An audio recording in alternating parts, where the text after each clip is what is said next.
because I was having a lot of thoughts about it, and I hadn't heard of Godwin before, but on the back, it was reviewed by Kurt Vonnegut as, quote, strong and darkly beautiful, a kinky erotic masterpiece. So I purchased it for like $1 or something, and I finished it like 2 days ago or something, but I truly can't stop thinking about it. And it's really interesting because the plot is really quite simple, and it's not necessarily the characters' actions or motivations that I keep coming back to and thinking about. It's really just the mental state that this protagonist Dane finds herself in throughout the book, and I after I finished it, I was looking into reviews of her work, and this quote from I was reading a short that she wrote after, because this is her debut novel, and I was reading some of her other work, which I'll get into. But it was quoted as, the short was quoted as depicting the gradual disintegration of a human personality, which I am so fascinated by, because although I'm still rather unfamiliar with her work, I would argue that that's likely a through line in a lot of her writing, which I really love a character study. I love a long monologue. I love an unreliable narrator, especially. I think those are all really quite compelling elements, especially as I just said, in really concise, almost minimalist writing styles. So this book follows this woman named Dane, who is on vacation with her husband and his son, so her stepson, in Majorca. I don't know how to pronounce that. Majorca? Anyway, so so she is on vacation with her son, her husband, and her husband's patient, Penelope. Her husband is a psychiatrist. Penelope is one of his patients, and it follows Dane forcing herself into situations to try to improve her life and gain a sense of ownership over something and sanity. And I will get into why, but I do think she is evil. I think she's a horrible protagonist. I think she's a terrible person, and I think it's written from a very interesting perspective. So it starts off with the two women, Penelope and Dane, going through airport security on the way to their destination, and Penelope is making these comments about how she perceives Dane's life to be idyllic, how she wishes she had found a husband with a son that looks just like her, and this rich doctor wants to marry her, and so we get the sense that they're upper class. They're taking this vacation. They were able to raise this child without much scrutiny in this time period. I don't know exactly when this takes place. It was written in the early 70s, but in my head I sort of pictured like 50s-ish, but regardless, there's still stigma surrounding illegitimate children and so on and so forth, whatever.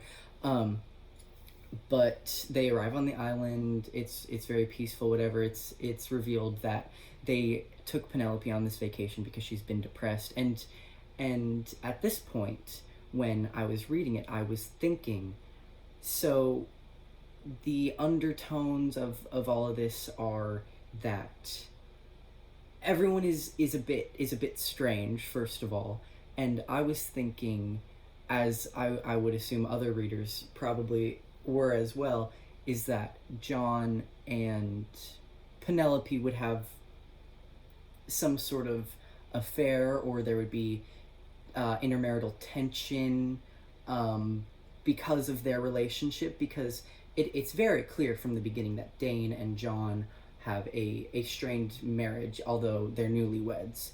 And Penelope and John are very close. She's coming to his office outside of their appointments. She's joining his family on vacation. She's close with his wife. So it's maybe unintentionally, but it's the first part of the book, or the first like character introduction, could be argued that it's setting that up. And then we get to know the son a little bit more. We get to know Robin, who's this 3-year-old boy who doesn't talk. And there's some very, very well written and really quite scary depictions of this kid. He lies in bed with his eyes open. He's wetting the bed every... Also, I will be mentioning child abuse quite a bit, because that's sort of what the book is about. He's wetting the bed every night, and he doesn't speak.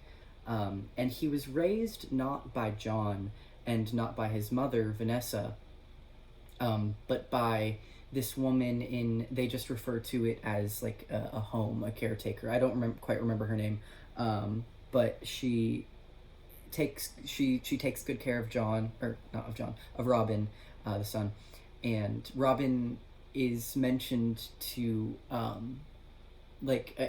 he speaks to her. The only people that he'll speak to are John, his father, and the woman who takes care of him in like the orphanage situation. And we never, in the book, we don't exactly, we don't hear Robin speak, but we're told that he can. So this child is introduced as being very off-putting, but this book is also told. It's written from Dane's perspective, which is something to keep in mind throughout all this. And then we move further into the book, and we see that Dane has a lot of resentment for John's ex, Vanessa, who he was very in love with, who he had a child with, and she sort of abandoned she sort of abandoned John and Robin, and that's also something that I sort of, going into it, I thought there would be some sort of dynamic between Dane and Vanessa, or between the three of them, or I thought she would at least be introduced in some capacity, but we only hear of her, and it's very fleeting. But like, for example, Dane finds her lipstick at one point and keeps it in her purse for like 2 years. But we also get these hints throughout that Dane is very jealous of Robin. And this isn't entirely evident, but she's just... There's this deep-seated resentment that she holds for the kid, and I wish I had quotes pulled, but I don't. She holds him so tightly, both physically and emotionally. She refers to herself as his mother, both to him and everyone else. To the people on the island where she's vacationing, she just introduces him as her son. And it almost makes you wonder if this is one of, this boy has been through so much in his early life, and it makes you wonder if this entrapment that he's likely feeling from Dane is one of the reasons that he's sort of retreating into himself. And it's quite heartbreaking if you were to revisit the book from a perspective of him, or even of John. It's just a tale of a child being neglected and not being treated quite properly, which might make sense as I talk about it a bit more. So there's that aspect of it, and I think Robin and Dane's relationship is really the pivotal relationship and driving factor in the plot of the whole book. Um, but the title itself, The Perfectionists, um, is speaking on, I believe, Dane's obsession with, I wouldn't say vanity, because her appearance is only mentioned a few times, and she doesn't seem to be that concerned with it necessarily. But this obsession with just appearances in the greater sense. She meets John at a Mensa speaking event, which I'm not entirely sure what Mensa is or if that's a real thing.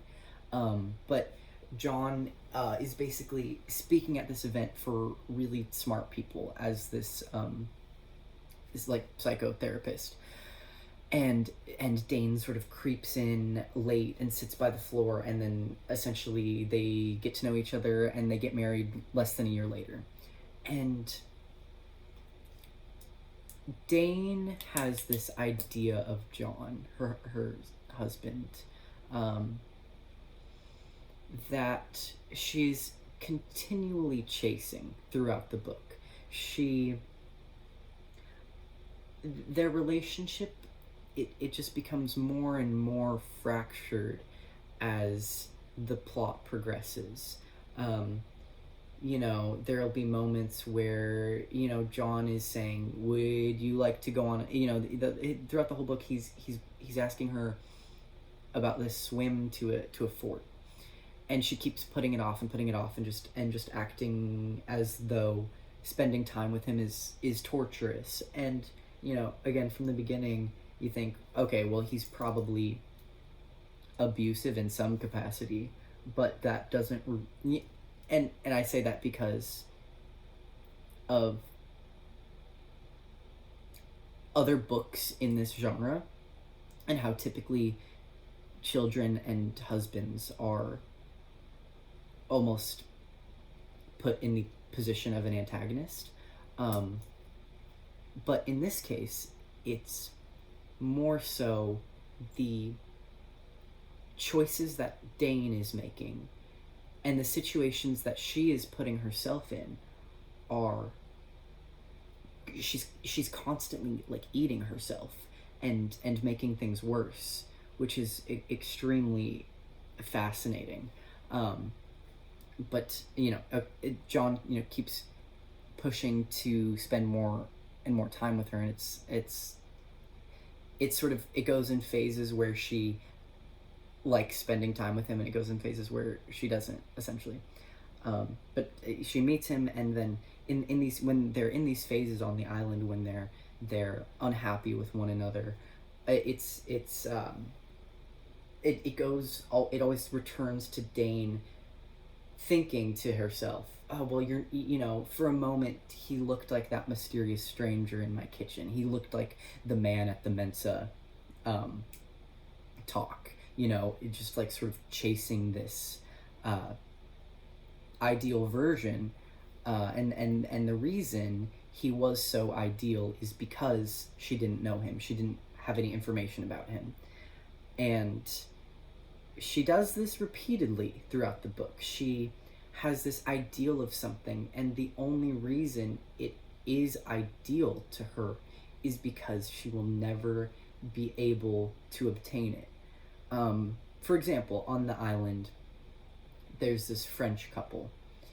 Dane does not speak French, and they are seen swimming and having a great time, and she just watches from her balcony, and she envies them so much. She has this idea for who they are perfectly crafted in her head, but she can't find the courage to go and approach them. Or I don't even necessarily know if it's an issue of courage or just like a genuine language barrier, but she never approaches them. But that makes them all the more enticing to her. Um, and later on in the book, she does befriend this woman named Polly, who lives near the resort. And the reason she approaches Polly and finds comfort and the potential option for friendship in her is because she witnesses Polly beating her children from the road and begins to clap and express excitement about this, and then the two form a rather close friendship. But as soon as they become closer, Dane really wants nothing to do with her. So it's this repeated cycle of finding someone or something or the idea of something super attractive, and then holding it close and feeling it and becoming disgusted with it. And I will get back to the child abuse thing, because I like I said, I do feel like it's sort of the most, I mean, I do believe it is what the book is about. But I was thinking about that. I was thinking about how Dane is in this repeated cycle of wanting and having and then not wanting anymore. And it made me think of that super dumb, it's like the guy on the balcony being like, I wish I had a helicopter. Or it's like guy on, it's like guy on, it's like guy on bike. It's like guy on bike. It's like guy walking, wishing I had bike. Guy on bike, wishing I had car. Guy on car, helicopter, so on and so forth. And I was thinking about that. I was like, is this book really corny? Like, I don't know. A lot of people think so. So, anyway.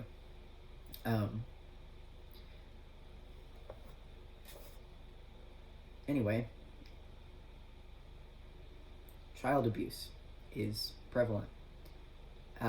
When I was looking into reviews of this book, I was looking on Goodreads, which is horrible. I hate Goodreads. I think it's a terrible app. And the reviews are always terrible. They're god-awful. But I was just looking at it because I was curious. And I wrote down 2 quotes from Goodreads. Last 2 it's partial quotes, this is stupid, but last 2 pages are child abuse. I thought the ending was appalling. And these were each like 1-star reviews. Which, that begs the question for me. Yeah, like, did you read the book? Did you like process any of the information happening in the first third of the book? It's very clear she's been abusing the kid the whole time. This book, I believe, is crafted excellently because, you know, a lot of times for story's sake, we read something and it's the protagonist's finest moment or darkest moment or, you know, a pivotal moment in their life that will change them forever. In this book, that's not the case. This is just a vacation for them. There's a sense of underlying dread that is almost left unresolved at the end to imply this is always happening. This is, you know, she's not, you know, Dane is not having these uncomfortable moments that are fleeting and then she wants her husband again. That's not only on vacation. She's not abusing this child only on vacation. This is constant. And the instances of child abuse they vary from socially acceptable to, I wouldn't say, it never crosses the line into into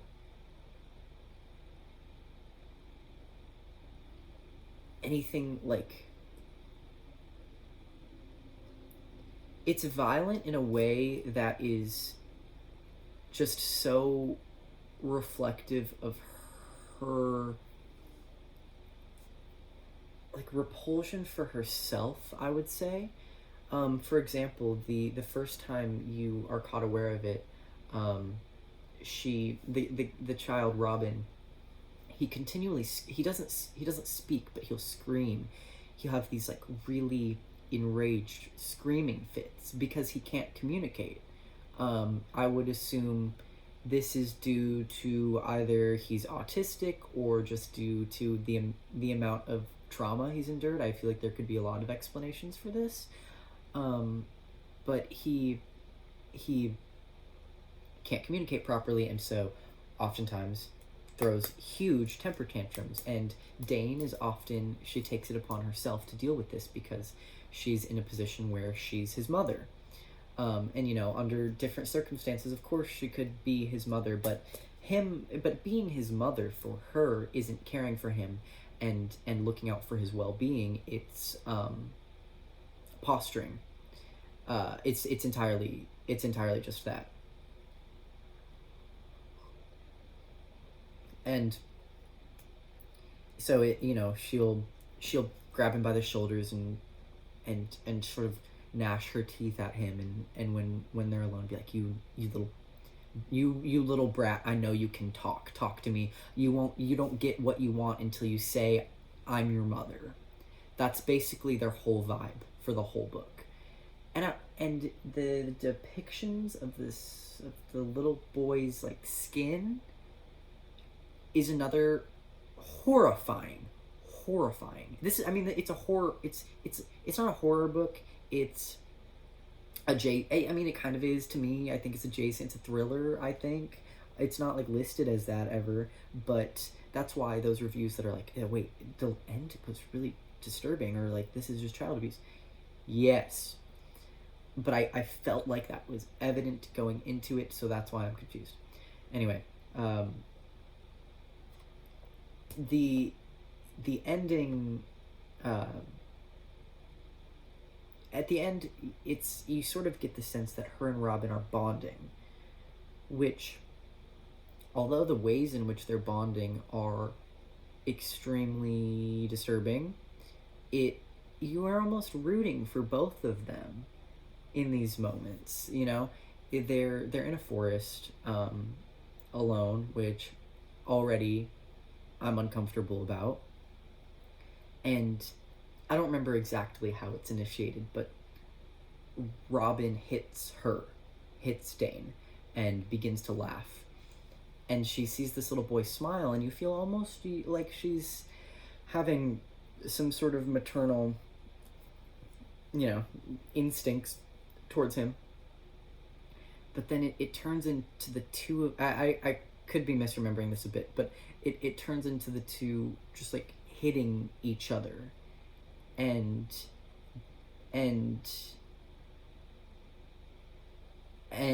then it's, Dane is like more entranced by him at this point, because she's like, well, he's mute, I could be mute, we could be mute together. And it goes back to the point that Robin is her ideal candidate for fascination, because he's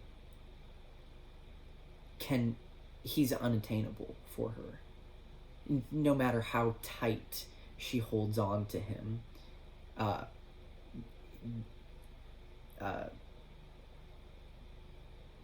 He's never going to speak. He's never going to say what she wants and what she anyway. But at the end, the most disturbing, I would say, bit is, John is gone. He's left to swim towards the fort that he'd been wanting to go see. And Dane is once again alone with Robin, and he's throwing a fit. I don't even remember why. And she beats him mercilessly, and then kisses him, like, and describes it as like giving life to the both of them, which is quite disturbing. And I think the most grotesque part of it is like what I was saying about it feeling sort of like a cyclical event. Like it feels like this, if it is the first time this has occurred, it will happen again, and if it isn't, then I think it will continue to. And it just it makes you think about John's character a bit more in all this, because he's very absent, and and written in a way that could be argued is underdeveloped, but I do think it's intentional on Godwin's behalf, because he's viewed as this very well respected man, very smart man. But we get to know him through his notes that he's writing about Dane. She's reading them. He's it's no secret that he's writing about her. We get to know him through, he has these incredible dreams, and he'll go and talk to Dane about it, and she'll be very flippant and dismissive. But we don't get to know much about his psyche, and I do think this is because it's written from Dane's perspective, and I don't think she really knows him as much as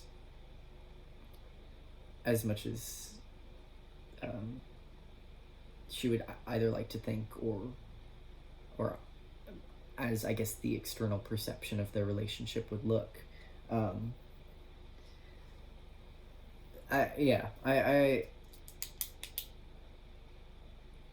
also, I think, going back to the French couple, I think that's sort of a reflection of the two, a very quite obvious reflection of the two, because she's perceiving them as idyllic, and I don't get the sense that they're perceiving Dane and John at all, but at one point we go into their apartment that they're staying at, the French couple, because they're thinking about staying there next. It's not terribly important why, but we see the French couple's living quarters, and they're dingy, they're smaller, but Dane still has this idea that they must somehow be better than her. So that's sort of what the book is about. I'm not sure if that I explained that well at all, but it's a way to write a protagonist that isn't done very often, and I found quite interesting, and I think Vonnegut's review, I couldn't find the full thing anywhere. I looked for quite a bit, but calling it a kinky erotic masterpiece confuses me a bit, I will say. There is one sex scene between her and John where she's sort of, it's probably my favorite scene in the book. It's incredibly well written, and it sort of describes, it's in their fleeting moment of closeness. They're out on the balcony, and then she's, during it, she's sort of floating between different memories and different thoughts. She's thinking about this and that, and again, like chasing other ideals. But calling it a kinky erotic masterpiece is like, what? And then the St. Louis Post called it a tense, tight, erotic book. What are we doing? What, like, that probably had people picking this up, reading it, thinking it's gonna be some, like, something else, which it's not. And I also saw in one of the reviews, I don't remember which, but this book being described as a love triangle between Robin and his father and his stepmother, which I think that's a terrible way to phrase the emotions of jealousy and resentment Dane was having for Robin. Um, Joyce Carol Oates reviewed this book for the New York Times, and called it, like I mentioned this earlier, but the disintegration of a protagonist, and how the tone has like a deceptive calm quality to it, which I think is very well put. I mean, as you read it, it's very descriptive, but still condensed. There's nothing. There's no, like, it's not purpley. It's not purpley, right? I think. I don't know how to necessarily articulate that, but I really like the writing style. So I looked into her other works just a little bit, and I do think reading her, I believe this was her debut novel, but in reading that first, I think it really gave me a good perspective on just this book as a singular entity, because even though I hadn't read any of her work, I went into it thinking I had an idea for who the protagonist was, and thinking I had an idea for who John would be, or who Robin would be, or who Penelope would be, and it sort of subverted a lot of those pre-existing notions, which I thought was very interesting. And as in anyway, in the other short that I read, what was it called? I don't remember what it was called. It was just like a few page PDF online. But it had a very similar theme, which I mean, it makes total sense. It was written as sort of a parody of a fairy tale, which I found very interesting, and it sort of had the general terseness of like a Brothers Grimm collection. But it follows this woman who has a very doting husband, and a very, in the short, very like high energy kid, and it basically, the woman is reduced to just lying in bed and ignoring everything going on, and her husband is just like eventually only there to bring her these drinks that will put her to sleep. But like I said, I'm glad I read The Perfectionists first, for that, because I would be projecting the ideas of previous protagonists onto Dane. And going back to the Joyce Carol Oates review, I do think it's interesting because she spoke of the book really highly, and then also wrote a play called The Perfectionists in 2006, which I think could be a nod to it potentially. But I did very much enjoy this book, and I really wanted to find Vonnegut's full review of it, because unfortunately I don't know why I say unfortunately. Like there's some connotation surrounding him, but like I really enjoy him as an author, and especially as like a short story writer, and generally, yeah, I was very curious to read more about what he had to say about this book specifically, but I couldn't find it. But I did find that he worked closely with her and mentored her at the Iowa Writers Workshop, University of Iowa Writers Workshop, which is so cool. And she's quoted as saying that Vonnegut was a great mentor and a great teacher, which I'm not surprised at, and like didn't try to turn his students into little Vonneguts, which I think is great.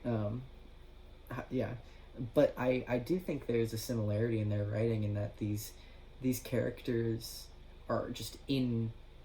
And how did I phrase that earlier? The characters are just like placed in these situations, and it feels very natural, and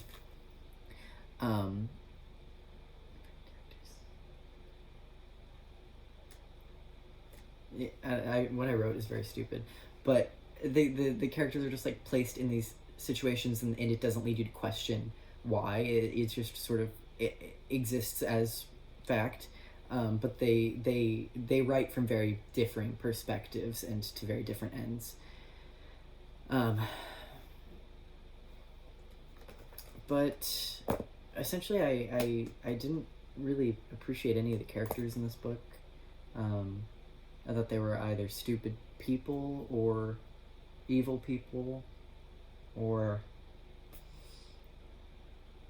a child that I feel quite badly for, which is a different sort of feeling from reading it.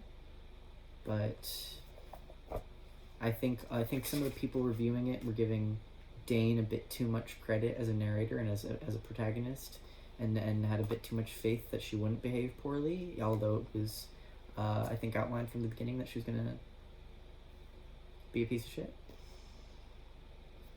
I did, just spoil the whole thing, but I think it's worth a read.